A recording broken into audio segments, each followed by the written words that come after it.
Organic ખેતી કરતા ખેડૂતો માટે સારા સમાચાર છે।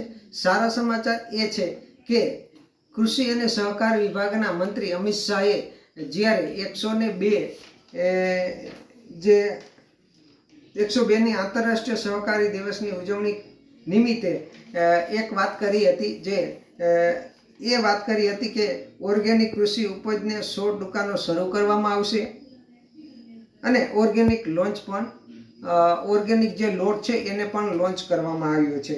આ બાબતમાં વિશેષ માહિતી આપતા તેમણે જણાવ્યું કે દેશમાં ઓર્ગેનિક કૃષિનું ઉપજોનું વેચાણ કરવા માટે કેન્દ્ર સરકારે 100 જેટલી દુકાનો શરૂ કરવાની જાહેરાત પણ કરવામાં આવી છે। તેની સાથે જ કૃષિ ઉપજની મૂલ્ય વૃદ્ધિને પ્રોત્સાહન આપવા માટે ઓર્ગેનિક આટાનું પણ લોન્ચિંગ કર્યું છે। ઉત્પાદન પર વિશ્વની સૌથી આધુનિક ટેકનોલોજીનો ઉપયોગ કરીને તેનું પરીક્ષણ કર્યા બાદ જ તેને ભારત બ્રાન્ડનો સ્ટેમ્પ લગાવીને ભારતને પ્રોડક્ટ તરીકે વિશ્વના બજારમાં જવા દેવામાં આવશે।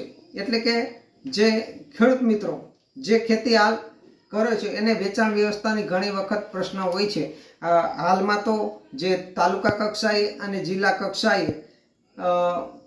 આત્મા દ્વારા અને ખેતીવાડી વિભાગ દ્વારા સરકારના પ્રયાસોથી ત્યાં સ્ટોલનું આયોજન કરવામાં આવે છે।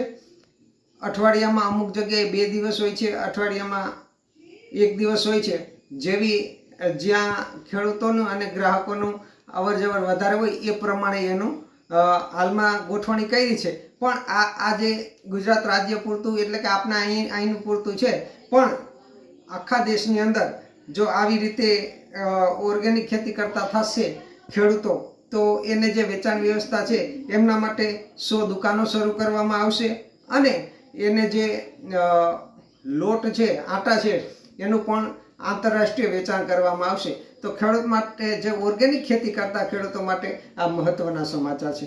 ખેડૂત મિત્રો, આ જે સરકારનો નિર્ણય છે તે આપને કેવો લાગ્યો એ કિસાન સમાજ ચેનલની કોમેન્ટ બોક્સમાં આપ કોમેન્ટ કરી અને જરૂર જણાવજો।